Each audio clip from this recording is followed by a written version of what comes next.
So one important point that you all have to follow is that when you see, I'll show you, like for example, Sanju, he has created one folder in the drive and that folder he has shared with me. So whatever assignments he is uploading, that is at one place. So multiple mails he is not sending. So that is good for me to find everything, right? So for many people, I could not find the resources. So please do this. Okay. Just create one folder in the drive and upload everything into that drive. So I can just go to the drive and access the information from there. All right. Yes. And I had asked, I have given you one task, right? For the presentation. Means whatever quiz you have taken, you have to explain that. Are you done with that? D for done type करो जिसका जिसका हो गया है तैयारी, और जिसका नहीं हुआ है N for not done type करो.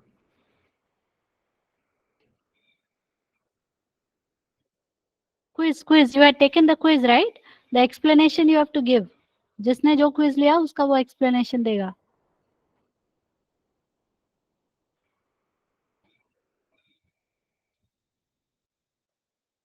Manoj, Shreyas, Shweta,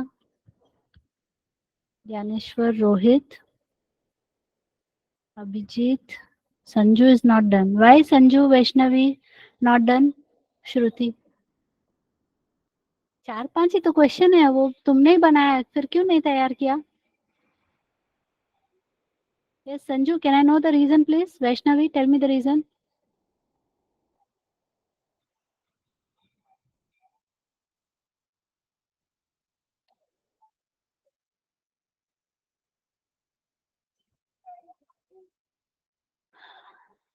Yes, come on, make it fast. What is the reason? Please tell me.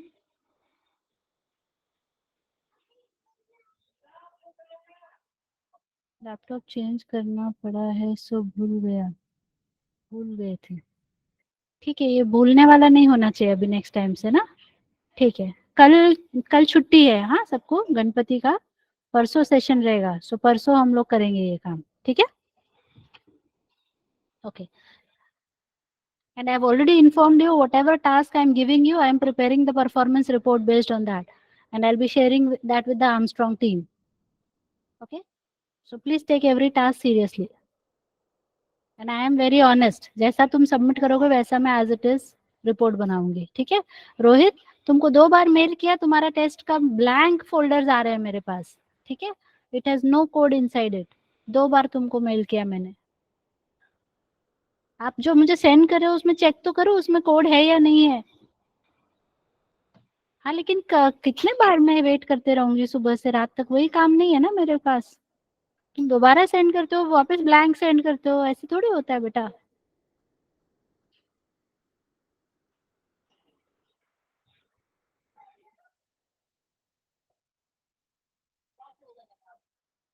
SQL का एज सच मैंने अलग से असाइनमेंट दिया नहीं है संजू, तो मैं वो देखती हूँ, मतलब कुछ बना के दूंगी अलग से. ठीक है. अभी तो ADO.NET का दूंगी असाइनमेंट, तो ADO.NET पे काम करना है. ठीक है. टेस्ट लिया ना उसका, तो that is enough I think so. Yes, so let's start everyone. So today we are going to start with the next topic, that is ASP.NET. हम एक्चुअली पढ़ने वाले हैं ADO.NET ही. Manoj, yes I have received your mail Manoj. तो जो पहला तुमने भेजा था टेस्ट का वही चेक करके उसके बेस पे असेसमेंट तैयार किया है, दूसरे वाले को अभी चेक नहीं किया है, लेटेस्ट वाले को. ठीक है. वो मुझे रिपोर्ट जल्दी भेजना था इसलिए. Okay. So we are going to start with ASP.NET. Actually, we will be learning ADO.NET only, but how we will implement ADO.NET in ASP.NET, that is what we are going to study. So what is this ASP.NET all about? Let's understand this. अभी तक जो भी applications हमने बनाए, उन applications को हम कहते हैं desktop application. So what is a desktop application? It is as simple like the calculator. अभी जैसे ये कैलकुलेटर है, ये कैलकुलेटर मुझे यूज करना है तो ये मेरे मशीन पर ही इंस्टॉल्ड है, and I am trying to use it from my machine. That is how a calculator works. Okay. So such an application, ये पेंट ब्रश है, ये मेरे मशीन पे इंस्टॉल्ड है ना, I am using it from my machine. Such type of application is termed as a desktop application. मतलब अगर ये मेरा machine है and I'm using one application, so this machine is installed. It is installed on my machine and I'm using it from my machine. That is what is a desktop application. Okay, so we also call it as a stand-alone application.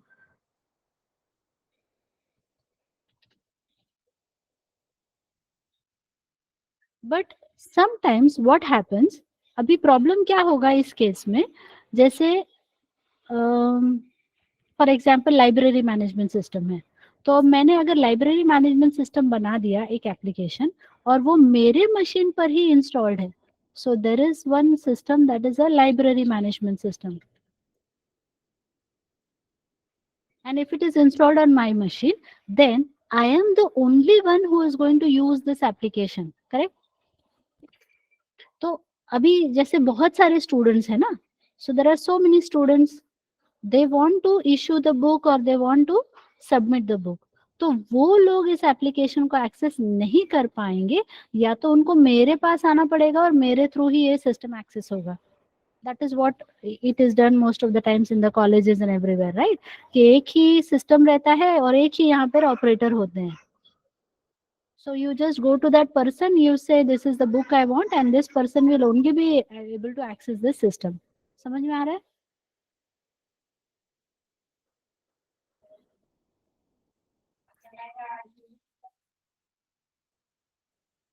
Clear है? This is a standalone application. But now what we want, अभी specially जब Covid के time पे क्या हो गया था, हम सब अपने अपने घर पे लॉक हो गए थे.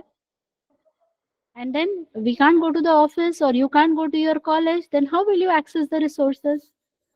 This is where there was a need felt so that the application should be running in such a way that everybody should be allowed to access that. सब लोग उस एप्लीकेशन को एक्सेस कर पाए, ऐसा हमारा रिक्वायरमेंट बन गया. So instead of having a standalone application, we want to have an application such that we will have the application running on one system and we will be using it from multiple systems. हम अलग अलग systems यहाँ पे बनाएंगे और उन systems के through हम उस एप्लीकेशन को एक्सेस करेंगे. ठीक है, तो ये जो सिस्टम है जहां पर एक्चुअल एप्लीकेशन रन होगा उसे हम सर्वर कहते हैं, और जहां से हम उस एप्लीकेशन को एक्सेस करेंगे उनको हम क्या कहते हैं, client. So these are all our clients.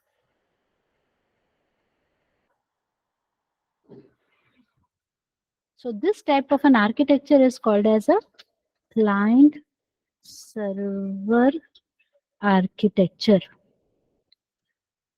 Got it, everyone?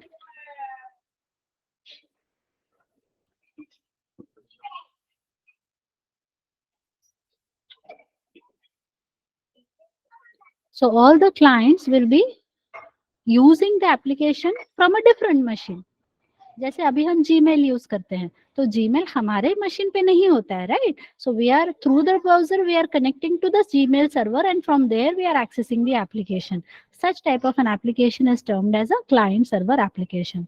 और यदि आप उस क्लाइंट सर्वर आर्किटेक्चर को यूज करने के लिए अगर आप इंटरनेट का यूज करते हो, means the client is connecting to the server using internet, it is known as web application. और क्या नाम था इसका,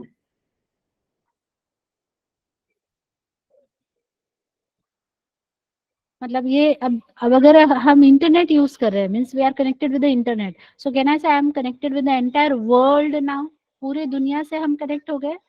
that type of network is known as wide area network. I hope all of you are aware with these terminologies.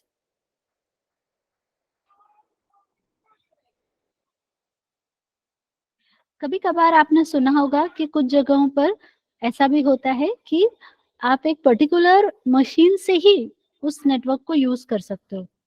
So you are accessing the system, but sometimes within the office premises the network is present. मतलब ये जो network है ये केवल office premises में ही work होगा.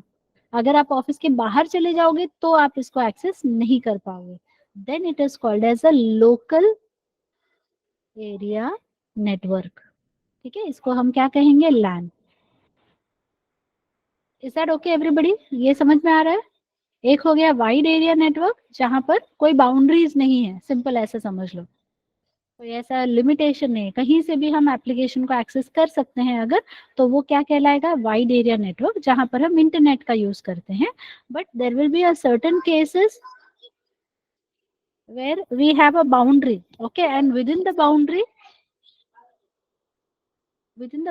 we are going to have the system being accessed, then it is called as a local area network, LAN. ठीक है, अगर विद इन द बाउंड्री हम मशीन को एक्सेस करते हैं तो इस टाइप के नेटवर्क को कहा जाता है intranet. It is called as intranet. एक होता है इंटरनेट और एक होता है intranet. Is it clear?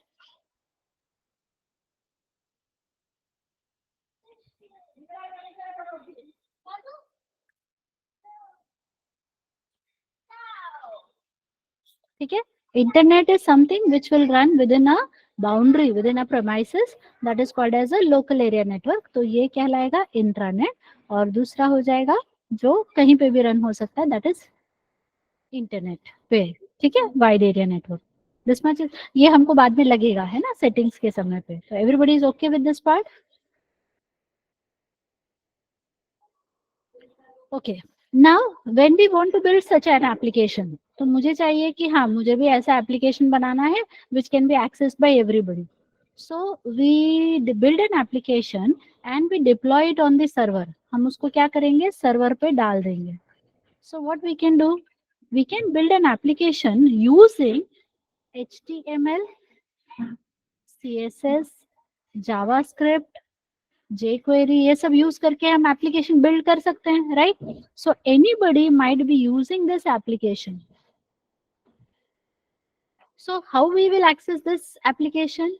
For this we require, as we discussed, एक सर्वर होगा तो हमको और एक चीज चाहिए, that is client. So using the client we are going to access this system. इस क्लाइंट पे भी अभी जब हम सर्वर बोलते हैं, so server, please understand that when we talk about server we are not talking only about the hardware. Of course server है तो हार्डवेयर कॉन्फ़िगरेशन उसका ज्यादा ही होगा, right, that is sure. But hardware के अलावा यहाँ पर एक सॉफ्टवेयर होता है. There must be a software that will make that system a behave like a server. In our case, for Microsoft Technologies, the server name is IIS. That stands for Internet Information Services. Internet Information Services. Okay, got it? So this is the server that is provided by Microsoft. इसके अलावा भी हमारे पास बहुत सारे services हैं. For example Apache, Tomcat, then there may be web sphere, web logic, glassfish, और क्या है, जेबॉस. ऐसे बहुत सारे सर्वर्स अवेलेबल हैं. ठीक है, so these are all termed as the web servers. ये सर्वर आपके सिस्टम पे होगा तभी आपका सिस्टम जो है वो सर्वर कहलाएगा. एक नॉर्मल सिस्टम बहुत अच्छा हार्डवेयर है, then it is not called as a server. I hope everybody is understanding this.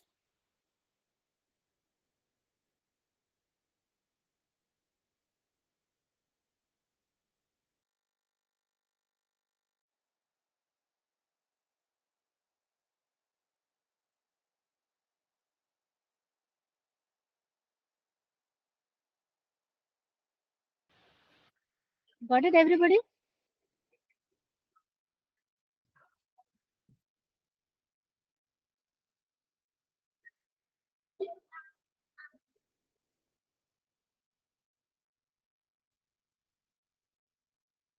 Just 1 minute, students.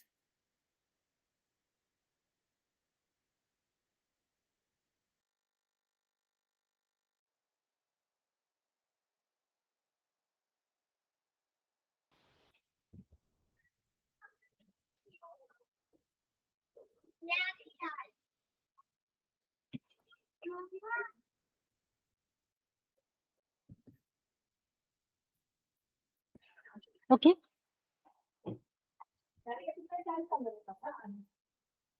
So these might be the servers. So क्योंकि हम Microsoft टेक्नोलॉजी के साथ काम कर रहे हैं, so the server that we are going to use would be the Internet Information Services IIS server. वो हमारे सिस्टम पे इंस्टॉल होना चाहिए, और वो जनरली आप OS इंस्टॉल करते हो तो उसके साथ रहता है वो, तो जस्ट कॉन्फ़िगर कभी कभार करना पड़ता है, but mostly it is there. Now coming to the client side, तो ये समझ में आ गया कि हार्डवेयर तो जरूरी है, but along with that we need a software also. Software नहीं होगा तो कितना भी अच्छा हार्डवेयर होने दो, it is not a server machine. Clear है?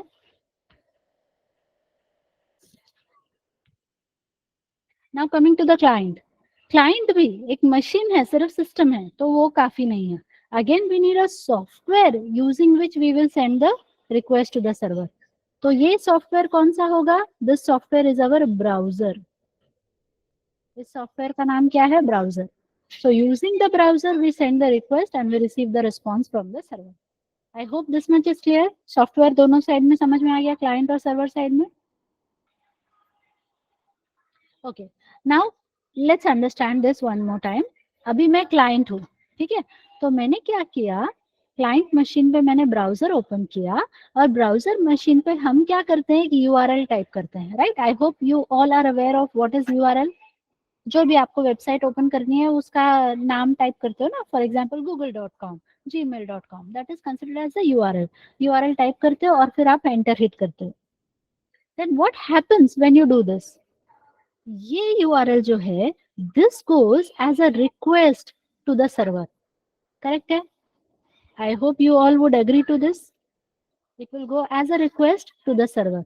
तो अब ये रिक्वेस्ट कहाँ पहुंच गया? Server. And as I said, on the server machine we need a server software. तो यहाँ पर एक सॉफ्टवेयर होना चाहिए जो उस रिक्वेस्ट को रिसीव करता है. So this server will receive this request. अब वो सर्वर के पास जब वो URL आता है, तब वो सर्वर चेक करता है. Actually means what this URL actually represents. ये URL क्या चीज को रिप्रेजेंट करता है, ये पहले एक बार समझ लो. लेट्स से मैंने अपना एक रेज्यूमे बनाया. अच्छा, तुम लोगों ने अभी क्या किया था, अपना असाइनमेंट बनाया, जो भी बनाया तुमने ड्राइव पे अपलोड किया था, और ड्राइव का लिंक मुझे शेयर किया था. सो can I say that link is also kind of URL for me? तुम्हारे ड्राइव को मैंने उस लिंक के थ्रू एक्सेस किया. सो can I say this URL is like a path of some information? Can we say like this? ऐसा बोल सकते हैं हम लोग? लोकेशन पाथ बोलो या लोकेशन बोलो. तो अगर सर्वर के पास वो पाथ आता है, तो सर्वर अपने पास चेक करेगा कि जो पाथ तुमने दिया है वो इंफॉर्मेशन मेरे पास है या नहीं. पहली बात आई बात समझ में मैं क्या बोल रही हूँ? जैसे तुमने एक ड्राइव का मुझे पाथ भेजा था, है ना? मैं उस पर क्लिक करूंगी तो जीमेल सर्वर जाके तुम्हारे ड्राइव पे चेक करेगा वो पाथ है या नहीं है. नहीं है तो मुझे बोलेगा ना दिस इज इनवैलिड पाथ, या फिर है तो मुझे एक्सेस मिलेगा. Understood?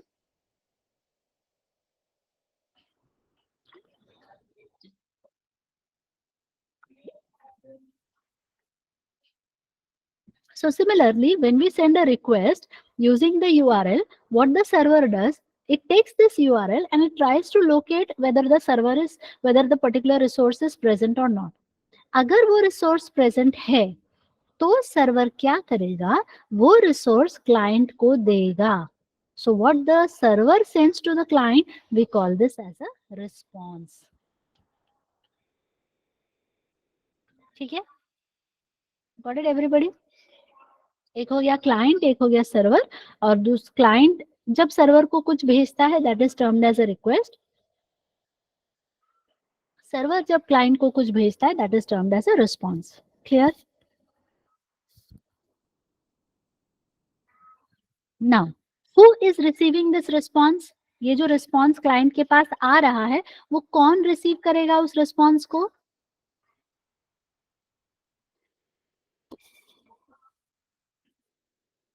I am repeating the question.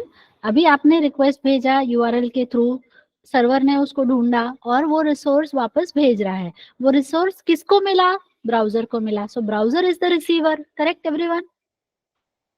तो वो जो भी इंफॉर्मेशन आप भेज रहे हो ब्राउजर के through, whatever information you are sending through to the browser should understand it, correct? Now what the browser understands? Browser understands HTML, CSS and JavaScript. These are the things which the browser understands. उसमें jQuery वगैरह सब कुछ आ जाएगा, JavaScript वगैरह की जो भी libraries है, everything will be there. So this is what my browser can understand. तो ये जो सर्वर है ना, ये चेक करता है कि तुमने कौन से टाइप का रिसोर्स को एक्सेस किया है. If the resource that you are asking for is HTML और CSS और JavaScript, तो सर्वर को पता चलता है अच्छा तुमने ऐसा रिसोर्स मांगा है जो ब्राउजर को समझ में आता है. So server will pick that resource and directly give it to the client. Got it? कुछ करने की मुझे जरूरत नहीं है ना, तुमको जो चाहिए वो तुमको पता है, तो सीधे उठाया और सीधे क्लाइंट को दे दिया, खत्म हो गई बात. But suppose you are sending a request for something, let's say dot extension is dot php, or it may have dot python, dot py का extension हो, और dot asp, और dot aspx, और dot js, ऐसा कुछ extension अगर हमने लिखा है. So when this request comes to the server, server जब देखता है कि अरे ये तो HTML, CSS, JavaScript नहीं है, ये तो कुछ और है. This is something which the browser cannot understand. सो अगर सर्वर ने फिर भी वो file as it is client को दे दी, तो क्लाइंट को वो समझ में आएगा क्या? डायरेक्टली पीएचपी फाइल उठा के दे दिया क्लाइंट को. So will the client understand this?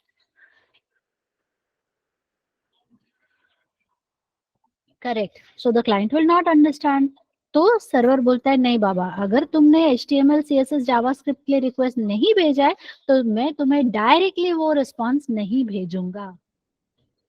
यहाँ तक सबको समझ में आ रहा है? If yes, can you please type you for understood.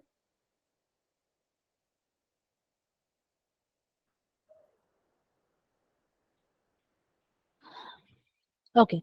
So when there is a request for a page other than HTML, CSS और JavaScript, तब सर्वर क्या बोलता है, चलो अभी किसके लिए रिक्वेस्ट आ गई, मान लीजिए PHP पेज के लिए आ गई.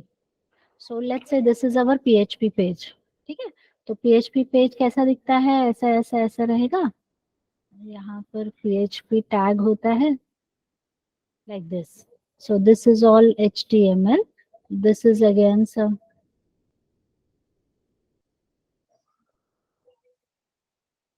सो दिस इज ये जो दिख रहा है ना PHP वाला section, this is the part which has got the PHP code. यहाँ पे क्या है? PHP का कोड है. Now my client says I don't understand PHP, मुझे तो सिर्फ HTML, CSS, जावास्क्रिप्ट आता है. तो इसलिए सर्वर ने देखा अरे यहाँ पे तो डॉट PHP एक्सटेंशन लिखा है, मतलब इसके अंदर सिर्फ HTML, CSS नहीं है, इसके अंदर कुछ और भी चीजें हैं. तो इसको डायरेक्टली क्लाइंट को दे नहीं सकते हम, तो मुझे इसको सॉल्व करना पड़ेगा. अब समझो मैं सर्वर हूँ और मैंने क्या बोला, अच्छा यहाँ पे PHP का कोड आ गया ना, चलो मैं इसको सॉल्व करती हूँ. So I should solve it and convert this into HTML, convert this into HTML so that the entire output becomes HTML. Are you understanding what I'm saying?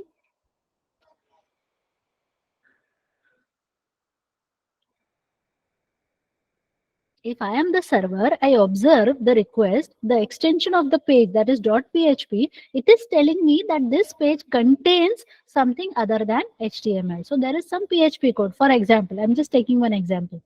तो सर्वर को पता चलता है अरे ये डायरेक्ट क्लाइंट को नहीं भेज सकते, so we need to do some conversion. So this entire PHP code needs to be converted into HTML. The conversion has to happen here. Then only we can send the response to the client. तो अगर मैं server हूं और मैं ये काम करते बैठ जाऊं, इतने देर में तो हजारों रिक्वेस्ट और आ जाएंगे मेरे पास. तो मैं क्या बोलूंगी, अरे भाई साहब रुको, मैं थोड़ा PHP का कोड सॉल्व कर रही हूँ. Does that make sense? Suppose I am the server, I am solving one PHP page. In the meantime, there are thousands of requests coming in. So should I ask them अभी wait करो क्योंकि मैं एक PHP का request solve करने में busy हूँ? Should I do that? No. तो इसलिए सर्वर इसको सॉल्व नहीं करेगा. Server it is not the job of the server to do this task. ये बात समझ में आई? तो सर्वर क्या करता है? Server works more like a manager.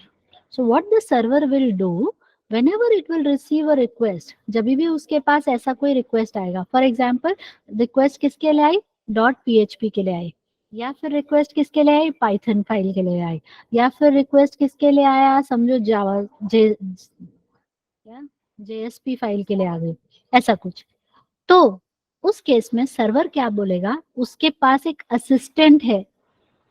Server will call one assistant and let's call this as PHP assistant. इसके लिए पाइथन असिस्टेंट,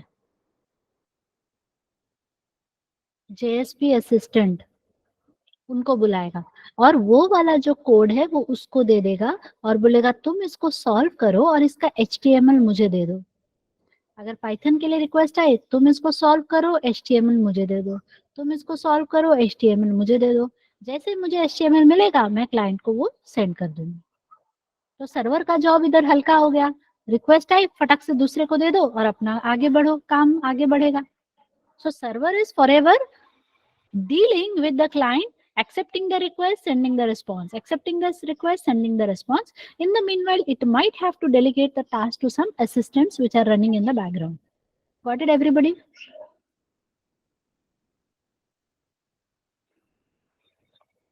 ये पॉइंट सबको समझ में आ रहा है?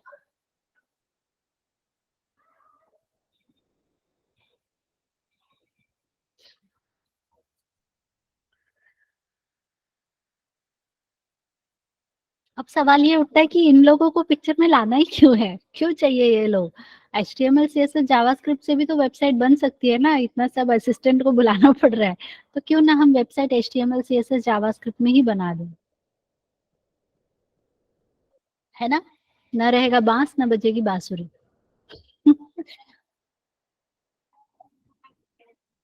So somebody can tell me why we need these people? PHP क्यों चाहिए? Python क्यों चाहिए? Java, JSP, Java Servlet Pages क्यों चाहिए? ASP.NET क्यों चाहिए? अभी तो इतना मेहनत से C# पढ़ा, सब कुछ पढ़ा, फिर अब ये नया और कुछ क्यों पढ़ने की जरूरत है? Why we need to study something more?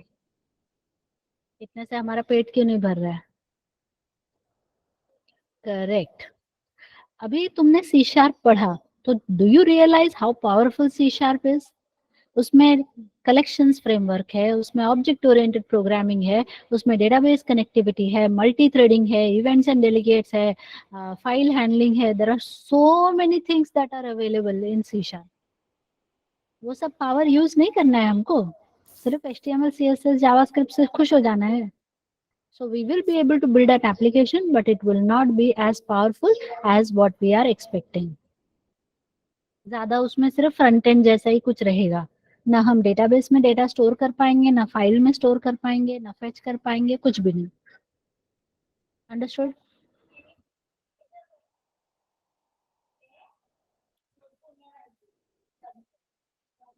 सो इसीलिए कोई भी टेक्नोलॉजी पढ़ो आप, चाहे वो पाइथन पढ़ो, चाहे वो जावा पढ़ो, आप कोई भी टेक्नोलॉजी ले लो, तो उसमें एक और आपको एस्पेक्ट होता है, that is the web development part.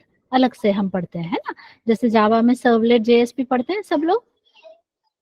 The people who are from Java background, people who are from Python background, you have studied Flask, Django, ये सब होता है वेब डेवलपमेंट के लिए. वैसे ही .NET में ASP.NET होता है, ठीक है, जिसके थ्रू हम वेब एप्लीकेशन डेवलपमेंट करते हैं. So if the page that we are requesting has .NET code inside it, its extension is .ASPX. Okay, और उसके लिए अपने को क्या लगेगा? ASP असिस्टेंट लगेगा. अच्छा, और एक क्वेश्चन है मेरा. अभी समझो मेरे पास एक भी रिक्वेस्ट नहीं आ रही. I am the server, I have not received any request right now. तो भी मुझे इन सब असिस्टेंट्स की जरूरत है क्या? Just now I am sitting idle and I am not receiving any request. Still, do I need all these assistants well in advance?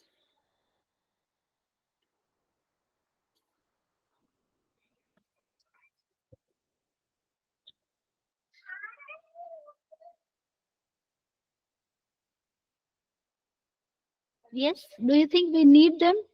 क्या करेंगे वो लोग आके इधर? अगर समझो आज मैंने मॉक इंटरव्यू रखा है और मैंने एक सीक्वेंस डिसाइड किया कि पहले ज्ञानेश्वर का होगा, फिर श्रुति का होगा, फिर श्वेता का होगा और हर एक को आधा आधा घंटा लगने वाला है, तो क्या मुझे श्रेयस जिसका लास्ट में है उसको भी सबसे पहले से बुला के बैठा देना चाहिए? 4 घंटे तुम बैठो, तब तक मैं इन लोग का लेती हूँ, तब तुम्हारा टर्न आएगा। So that is what you are saying कि इनकी जरूरत है, अभी तो उनको कुछ काम भी नहीं और तुम पहले से बुला लो, मतलब रैम को पहले से पूरा ऑक्यूपाई करवा दो। जरूरत भी नहीं है, हो सकता है पूरे दिन में मेरे को पीएचपी का एक भी रिक्वेस्ट ना आए, तो पीएचपी असिस्टेंट को बुला के क्या करेंगे हम? Don't you think it is going to consume some memory on the server? तो वो खाली पीली मेमोरी वेस्ट हो रहा है ना। Are you understanding what I am saying? अगर इन सारे असिस्टेंट्स, अभी सारे मैंने तो थोड़े से नाम लिखे हैं, एक्चुअली देखोगे तो बहुत सारे रहेंगे ना, सबको पहले से बुलाकर सर्वर पे लोड करके रख दोगे, so server is going to become very heavy, too much memory consumption will be there because of these assistants। तो वैसे भी सर्वर में हमको बहुत सारे रिक्वेस्ट आने वाले, thousands and lakhs of requests we are going to receive, और पहले से हमने सर्वर का मेमोरी को पहले ही इतना सारा कंज्यूम करके रख दिया, so that is a bad idea। Understood? So what is a good idea? जब PHP की रिक्वेस्ट आएगी तब इस असिस्टेंट को लोड करो, अदरवाइज मत लोड करो। Done? That makes more sense now. अगर रिक्वेस्ट आई तो उसको बुलाओ ना, नहीं तो मत बुलाओ। बहुत सारी जगह पे होता है। मेरे बेटे का मुंडन करवाने गए थे हम लोग, तो वहां वो रहता है ना मुंडन करने वाला नाई, उसको तब बुलाया गया जब हम पहुंचे वहां। अदरवाइज वो क्यों बैठा रहेगा दिन भर, थोड़ी रोज वहां पे लोग आते हैं। So they are called only as per the request. Understood? Everybody is understanding what I am saying? जब जरूरत है, ये मुझे तो यही सही लगता है भाई, फालतू में बुला के बिठाओ मत, काम है बुलाओ, काम करेंगे और जाएंगे चुपचाप। ठीक है? That is what I personally feel correct.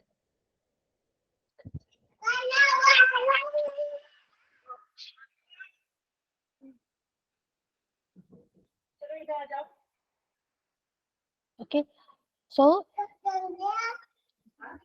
इतने जोर से बात कर चिल्लाए, मेरा लिप्स से पीड़ गया। My son is very excited.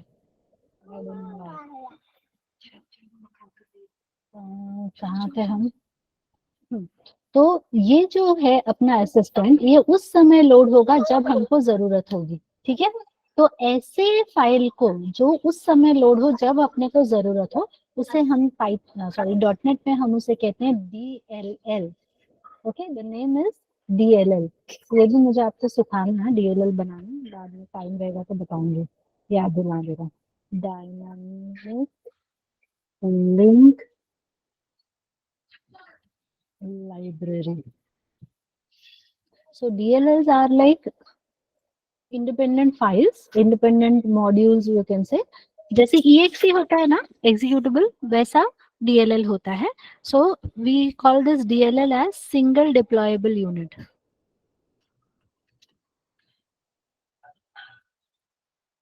थोड़ा मुझे याद दिला देना, ये बाद में मैं आपको बताना कैसे बनाते हैं DLL, वो भी सिखाऊंगी time, if time permits, because ये कभी कभी काम आएगा आपको। मोस्टली वो विंडोज सर्विस वगैरह में लगेगा तो बनाएंगे हम लोग। ठीक है? सो इफ यू रिमेम्बर, हमने जैसे एम्प्लॉय का क्लास बनाया था, फिर हमने प्रोग्रामर का क्लास बनाया था, फिर हमने सेल्स मैनेजर क्लास बनाया, एडमिन क्लास बनाया, इतने सारे क्लासेस बनाए थे और इसको एक एप्लीकेशन में बना दिया था। ठीक है? What if I want to use these classes in a different application, एक दूसरे एप्लीकेशन में मुझे इसको यूज करना है, then what we do, we will build them in the form of a DLL। एक DLL बनाएंगे और उस DLL को यहाँ पर ऐड कर देंगे। समझ रहे हो? तो वो बाद में सिखाऊंगी मैं कैसे करना है. So once it is in the form of DLL we can go ahead and use this DLL in another application as well. तो ऐसा ऐसा ही एक DLL होता है, that is our ASP assistant. So that DLL is loaded in order to serve the request of .aspx page. So what is the full form of ASP? Stands for Active X Server Pages. X उन्होंने ऐसे ही add किया है just to say that this is the, पहले जो एकदम शुरू में ASP.NET ASP introduce हुआ था तो उसका नाम ASP ही था, एक्टिव सर्वर पेजेस ही था. बाद में उसको active server pages, sorry,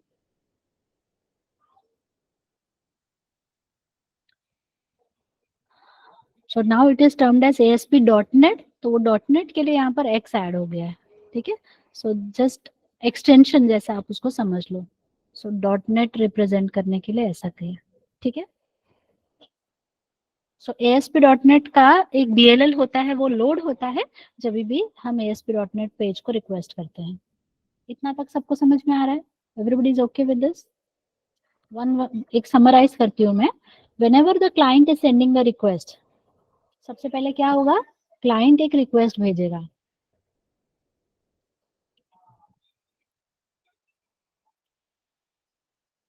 Okay, so the client is sending the request.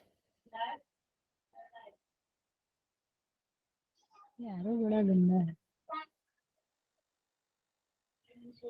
So when the server receives this request, so server will look at the extension. Server क्या करेगा? Check extension of request. Based on that, loads the required DLL. So what is this DLL?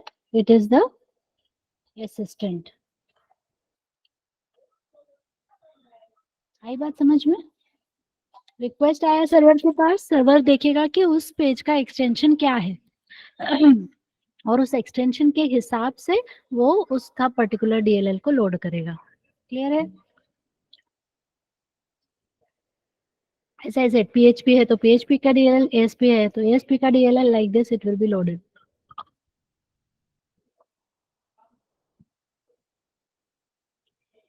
तो ASP.NET का भी DLL होता है, वो load होता है तब हमारा एप्लीकेशन सर्विसिंग के लिए रेडी हो जाता है. ठीक है, so this much I think so. हाँ, तो ये DLL का काम क्या है? It will process the page. जहां पर भी, तो एक्चुअल जब हम पेज को देखेंगे, when we look at the ASP.NET page, so there will be some HTML code. HTML code तो होगा ही, because that is what is going to use, we use it for generating the output. तो output generate करने के लिए तो HTML रहेगा ही. उसके अलावा why we are using ASP.NET? Because we want to embed some C# code inside it, right? हमने इतनी मेहनत से C# पढ़ा ना, तो C# का कोड यहाँ पे अपने को डालना है. So we have to embed some C# code. So there is something called as a percentage tag. ये परसेंटेज टैग ऐसा होता है, यहाँ पर ऐसा कोड लिखा रहेगा. So at many places you will find this percentage tag. So this is an indication that this is the code which is there in C#. तो ये जो ASP.NET का इंजन है, जब वो इस पेज को प्रोसेस करेगा तो वो ढूंढेगा परसेंटेज टैग कहाँ कहाँ पे है. So what ever percentage tag it will observe, it will process this part. वो क्या करेगा? इस पोर्शन को प्रोसेस करेगा. प्रोसेस करने के बाद it will generate the HTML. So for this section also ये अपना जो कोड है इसको वो प्रोसेस करेगा and it will generate the HTML. So HTML plus HTML plus HTML. So final output is HTML. So send it to the client. Understood everybody? मतलब जब वो ASP.NET देखेगा ना तो वो HTML पार्ट को टच नहीं करेगा, because that is something which the client already understand. फिर किसको देखूं मैं? इसके लिए वो परसेंटेज टैग यूज होता है. So that is a hint कि हम बता रहे हैं सर उसको DLL को कि ये पार्ट है जिसको तुम्हें देखना है. You need to process this section. Good to go everyone? समझ में आ रहा है सबको? Everybody is okay with this? So now let's go get started. एक एप्लीकेशन बनाते हैं हम ASP.NET में, फिर थोड़ा सा और उसके बारे में स्टडी करते हैं. ठीक है. So let's start of with visual studio.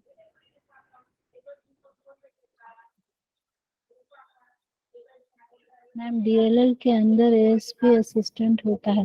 नहीं, वो DLL खुद ASP असिस्टेंट होता है इसलिए. Okay.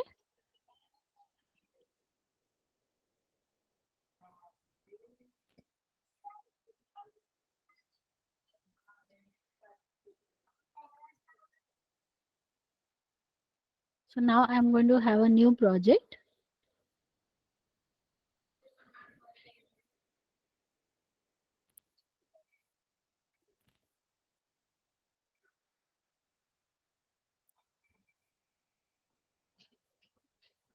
So you may see one option coming up here, ASP.NET Core Web App. So this is the one which we are going to select. दिख रहा है almost second number. मेरे machine पे तो second number पे दिखा रहा है, तुम्हारे में पता नहीं, रिसेंट में भी दिखा रहा है. So let's call this as ASP demo 1. ऐसा मैंने उसको एक नाम दे दिया.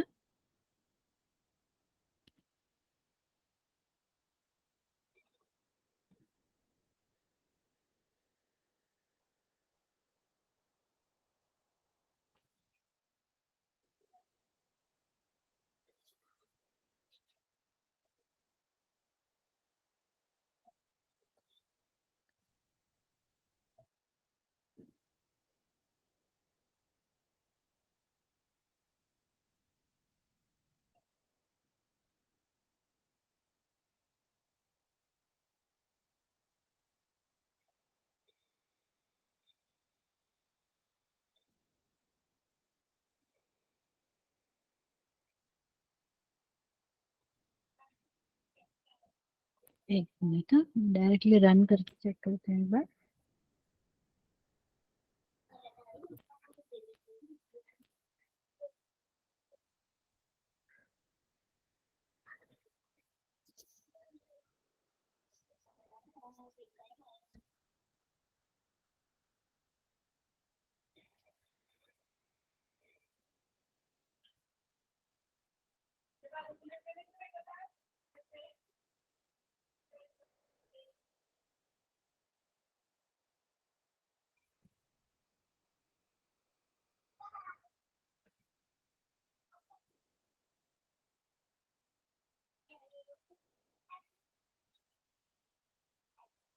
So when you run this, you can see this directly. It is starting with the server, right? यहाँ पे ब्राउजर में दिख रहा है आपको आउटपुट.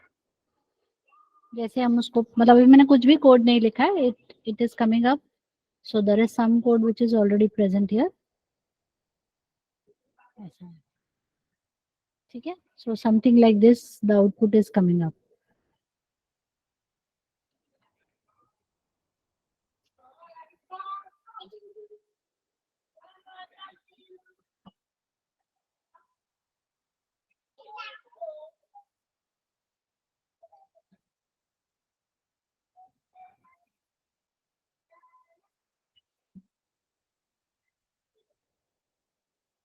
एक मिनट, एक और चीज चेक करते हैं.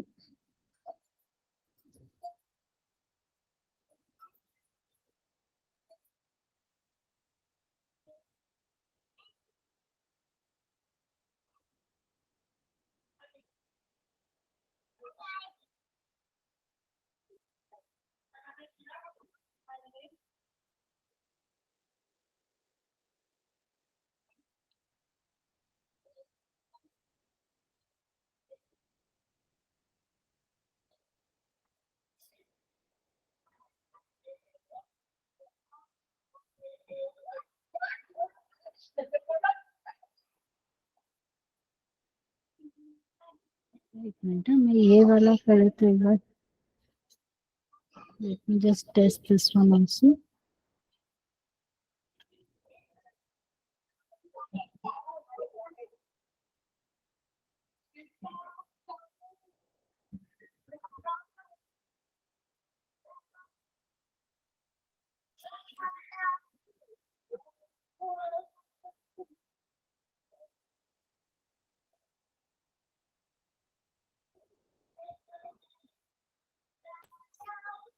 एक्चुअली ये वाला सिलेक्ट करना है, कौन सा लिया मैंने, फिर से दिखाती हूँ, 2 मिनट.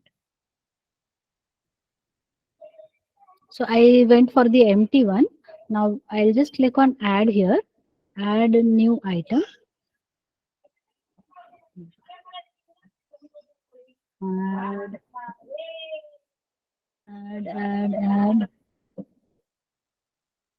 यहाँ पे दिख रहा है आपको option web form. So click on web form. So I'll call this as first. एक बार और मैं करके दिखाऊंगी. Okay. So there is some code which is generated here automatically. So let me just get this code on this page. इसको save कर देती हूँ.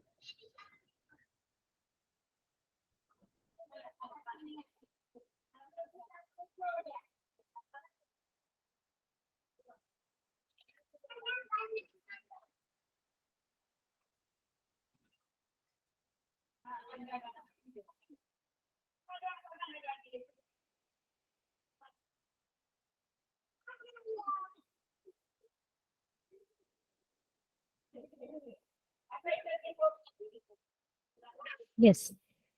I will repeat this whole thing one more time. कैसे हमने project create किया and all that.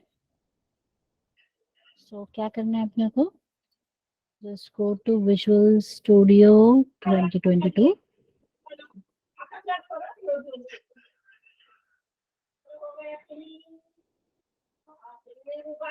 Create a new project. So please make a note of this क्योंकि ये बहुत सारे ऑप्शंस है ना, तो मैं भी कभी कभी कंफ्यूज हो जाती हूँ.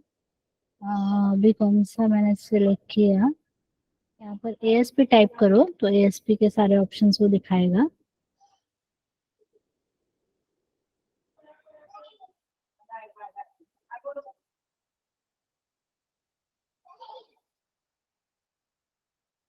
ये वाला दिख रहा है ASP.NET web application .NET framework.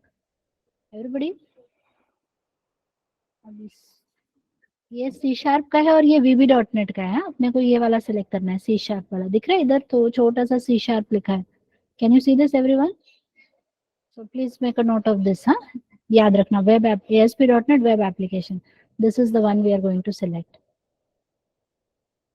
और उसको नाम देना है. So let me just go for open. तो ये मैंने ऑलरेडी बनाया था इसलिए मैं वही वाला पुराना वाला ही ओपन कर रही हूँ. वो क्लिक करेंगे ना तो ऑप्शन पूछेगा, हाँ, कौन सा चाहिए. तो I selected the empty one. Empty में अपने को पता चलेगा कहाँ से स्टार्ट, क्या क्या हम खुद ऐड करेंगे सारी चीजें. रिमेम्बर, याद रहेगा सबको. स्टेप नंबर 1 क्या किया हमने, ASP.NET web form application. Remember you need to go for the C# one. दूसरा ASP.NEट का रहता है, वो सेलेक्ट कर दिया तो उसको डिलीट करके नया ही बनाना, उसको मत यूज करना. Because everywhere the setting is for VB.NET then. तो C# वाला ही सिलेक्ट करो एंड सिलेक्ट एम्प्टी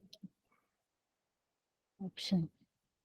वो वेब फॉर्म सेलेक्ट करोगे ना तो उसमें बहुत सारा बन के आ जाएगा, तो वो आपको फिर समझ नहीं आएगा क्या क्या है. तो we are learning it from the scratch, right. तो एम्प्टी से शुरू करेंगे ताकि हमें पता चले हमको क्या क्या चाहिए.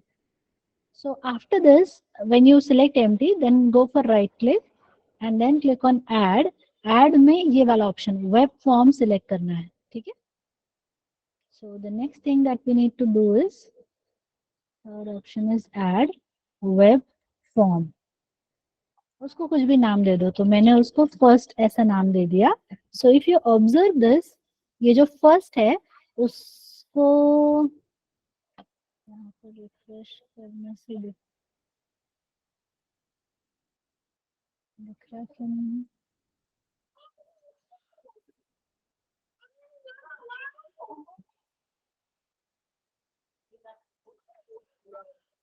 One minute, it should be visible here. यहाँ दिखा तो नहीं रहा.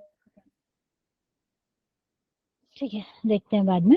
But this is the page that will be created. So I just copied the code over here because we need to understand कि ये क्या है. As I As you all know, this part that you see here, ये तो HTML का part है. Everybody is aware of this part. This is pure HTML part. ठीक है. ये जो ऊपर लिखा हुआ है आपको दिख रहा है वो percentage tag. I spoke about the percentage tag. So can I say this is the part which needs to be processed on the server itself? ये वाला जो पोर्शन है वो सर्वर पे प्रोसेस होगा. ठीक है. अब उसमें कुछ चीजें लिखी हैं. क्या लिखा है वो देखते हैं. So let me just copy this. अब इसको समझते हैं हम. Now, as you know that C# is completely object oriented. तो जब सर्वर के पास कोई रिक्वेस्ट आती है, फॉर एग्जाम्पल मैंने रिक्वेस्ट किसके लिए भेजा, फर्स्ट के लिए भेजा. इस पेज का नाम क्या है, first. So I am requesting for the page that is first. तो सर्वर क्या करेगा, what ASP.NET Engine will do, it will create the page object. वो क्या करेगा, पेज का ऑब्जेक्ट बनाएगा. So this entire thing that you see here, it is actually termed as a page. ठीक है. आई एम रिपीटिंग, प्लीज लिसन. ये जो आप दिख रहे हो ना, अभी मैंने वेब फॉर्म ऐड किया. So this web form will internally, जब आप रन करोगे, जब आपका रिक्वेस्ट आएगा सर्वर पे, तो ये जो पेज है ना, ये पूरा कंपाइल होकर एक ऑब्जेक्ट बन जाएगा. इसके अंदर की सारी चीजें इस ऑब्जेक्ट के अंदर होंगी. That is called as a page object. तो क्या मैं ऐसा कह सकती हूँ कि it is something like the class page, ऐसा बोल सकते हैं. लिखा ऐसे है but internally it is like a class, ऐसा आप समझ लो. उसी का एक ऑब्जेक्ट बनेगा, पेज ऑब्जेक्ट. ठीक है. नाउ उसके बाद यहाँ पर लिखा हुआ है language is equal to C#. तो मैंने आपसे बताया कि we need an ASP.NET Engine to process this page. उस ASP.NET को पता होना चाहिए कि उसको C# का कंपाइलर चाहिए. समटाइम्स द लैंग्वेज में भी VB.NET, तो वो फिर VB.NET का कंपाइलर लोड करेगा इसको प्रोसेस करने के लिए. अंडरस्टूड. ये पॉइंट समझ में आया. अभी हमारा रिक्वेस्ट किसको गया, सर्वर को. जब सर्वर के पास रिक्वेस्ट आएगा तो सर्वर को पता चलना चाहिए क्या क्या चीजें लोड करनी है इस पेज के लिए. तो ये देखकर उसको पता चलता है अरे C# का कंपाइलर चाहिए, so we need to load the C# compiler. Understood. Next line is auto event wire up is equal to true. What is the meaning of this. अभी देखो मैंने आपको विंडोज फॉर्म सिखाया था, रिमेम्बर. उसमें हमने एक देखा था designer, remember. There is a designer file here जहाँ पे बटन वगैरह रहता है. उस बटन को आप डबल क्लिक करते हो तो एक कोड फाइल आती है जिसके अंदर बटन क्लिक का कोड होता है. So there are two separate files. Everybody remember this. तो कोड अलग जगह पे है और डिजाइन अलग जगह पे है, और हम खुद जाकर लिखते हैं. मतलब हम खुद नहीं लिखते, ऑटोमेटिक होता है. But somewhere you can see button underscore click plus is equal to some method. Event delegate का बाइंडिंग होता है, दिखाया था मैंने वो आपको, मेरे ख्याल से ध्यान दिया होगा. प्लस इक्वल टू ये लिखा रहता है उस पेज में. सो this is being done manually here, मतलब वो एडिटर खुद करता है but it is being performed here. ASP.NET में वो बोल रहा है वो इवेंट और डेलीगेट का जो वायरिंग है ना वो ऑटोमेटिक हो जाएगा. That is the meaning of auto event wire up. मतलब तुमको कहीं पर भी ये प्लस इक्वल टू वाला कोड नहीं दिखेगा, इवेंट और डेलीगेट को बाइंड करने का कोड नहीं दिखेगा. It is being done internally. That is the meaning of auto event wire up equal to true. I am repeating, अगर याद नहीं है तो एक बार दिखा देती हूँ. File open project.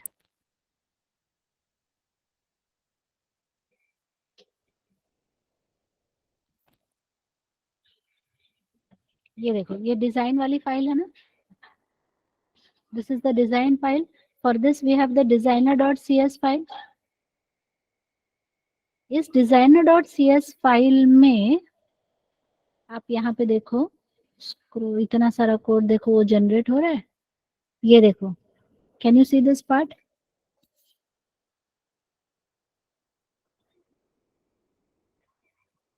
So this is button.click. Can I say button.click is the event and this is the handler. मतलब ये उसका डेलीगेट है.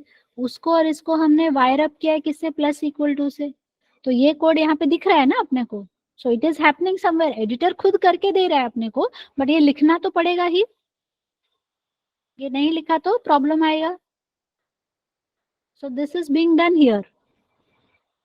बट ASP.NET में वो बोल रहे हैं कि नहीं, ये भी करने की जरूरत नहीं है, ये अपने आप इंटरनली होगा. ये कहीं पे भी लिखा हुआ आपको दिखेगा नहीं. ऑटो इवेंट वायर अपन ऑटोमेटिक ये सब इंटरनली मैनेज हो जाएगा. That is what this statement means.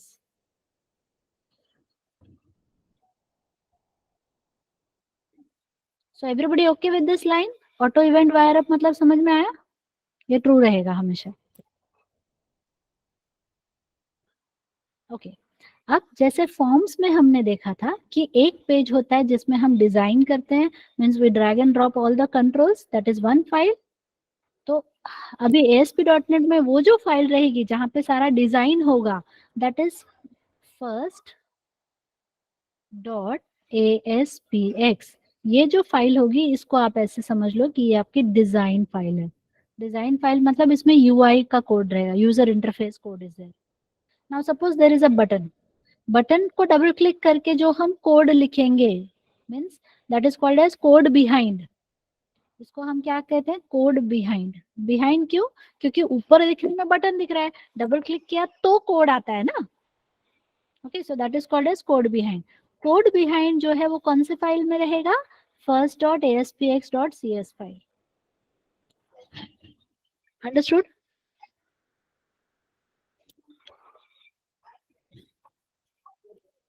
तो अभी दो फाइल, इसमें भी दो फाइल आ गई. एक होगी डॉट ASPX फाइल जिसमें हमारा सारे कंट्रोल्स वगैरह हम लोग ड्रैग एंड ड्रॉप करेंगे, जो अपना UI पार्ट होगा. और जो एक्चुअल कोड होगा उसका वो किस में रहेगा. अब ये सब इंफॉर्मेशन हम दे क्यों रहे हैं, क्योंकि ये सर्वर को चाहिए. Server has to go and search for this file. Server ढूंढेगा, हाँ first dot ASPX dot CS file है, उसको लेके आओ, उसके अंदर कोड है. So it has to execute this part, right. That is why this file, this information has to be given. Got it? Everybody is clear till this point?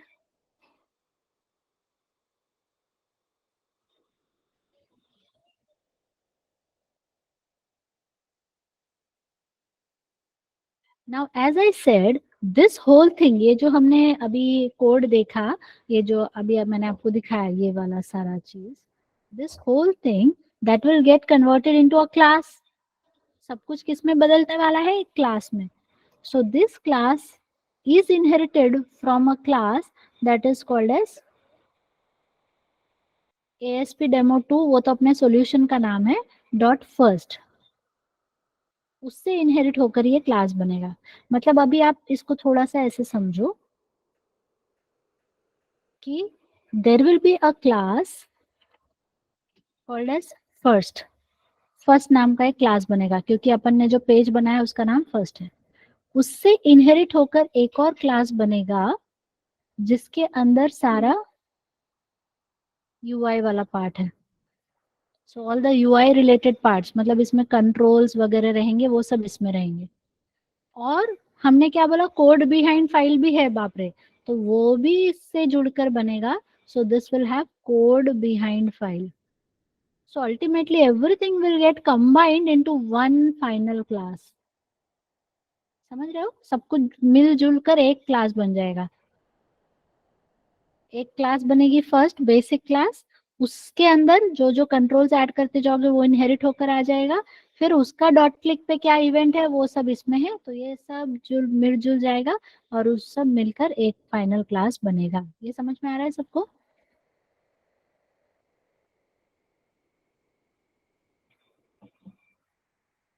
So as of now let me just code up. Means project name is base class.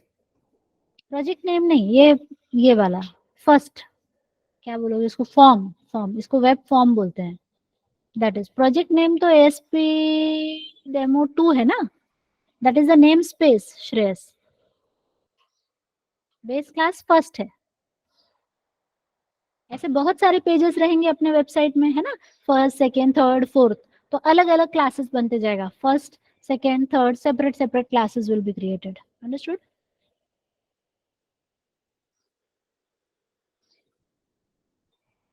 सब कुछ एक name space के अंदर रहेगा. हाँ मनोज बोलो. तो फिर वो फाइनल क्लास क्या है? उसका नाम ना मैं बताती हूँ, एक मिनट. मुझे भी याद नहीं है, अभी देखते हैं अपन। Welcome to ASP.NET। वो एक्चुअली इधर दिखना चाहिए, वो यहाँ क्यों नहीं दिख रहा है पता नहीं, उसी में वो क्लास दिखता है, वो ये फाइल के अंदर दिखता है। लेट्स सी, अभी दिखेगा अपन को।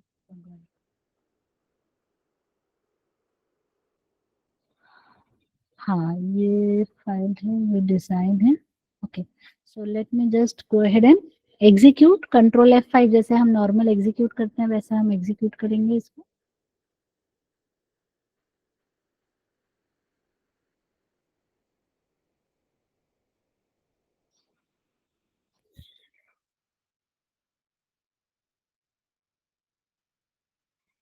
Is configured to not list the content of this directory.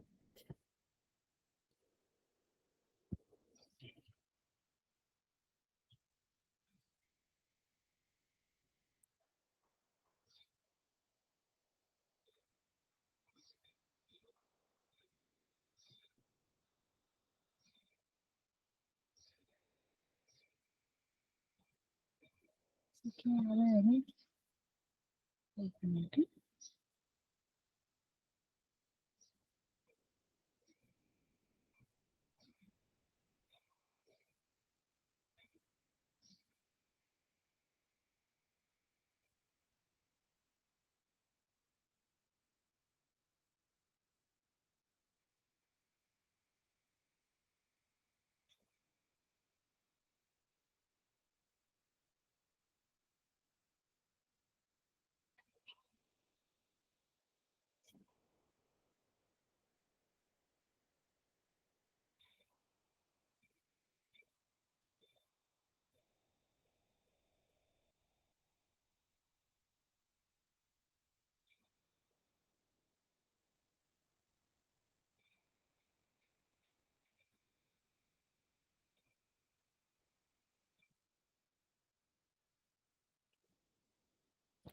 2 minute, हाँ कुछ तो प्रॉब्लम है। Just check for this error.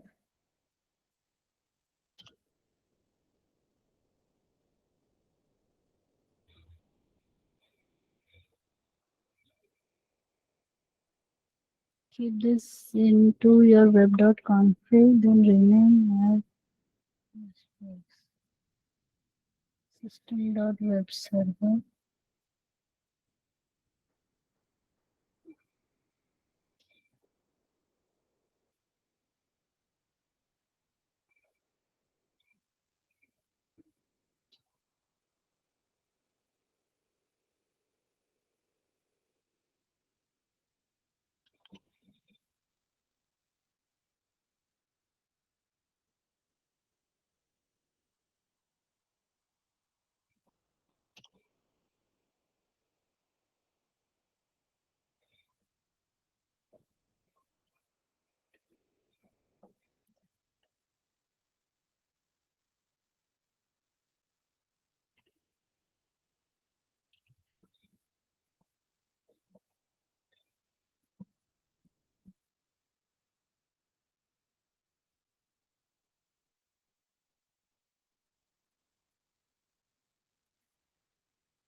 कुछ तो प्रॉब्लम है, मुझे चेक करना पड़ेगा, ठीक है।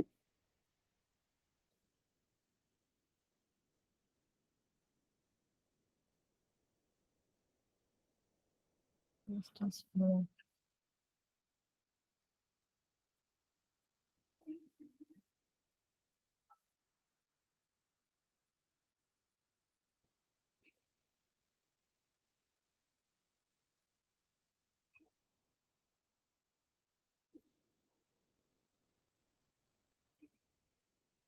set config section system web server enable equals to true. और क्या ऑप्शन है? एक मिनट.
IS एक्सप्रेस एक्चुअली उसको चाहिए, वो नहीं मिल रहा है. That is the problem. मेरे पास प्रोग्राम फाइल्स है IS express.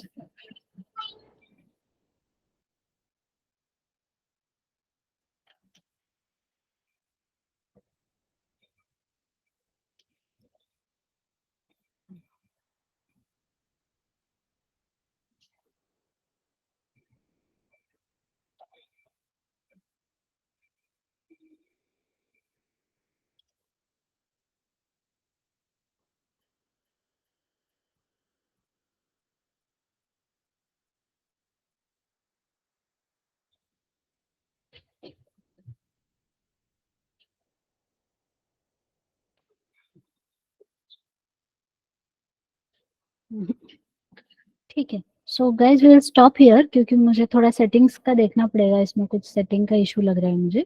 So I need to cross check and then will do it in the next session. Okay. some settings they have changed it seems. Normally तो वो direct run होता है. मैं check करती हूँ क्या problem है. ठीक है.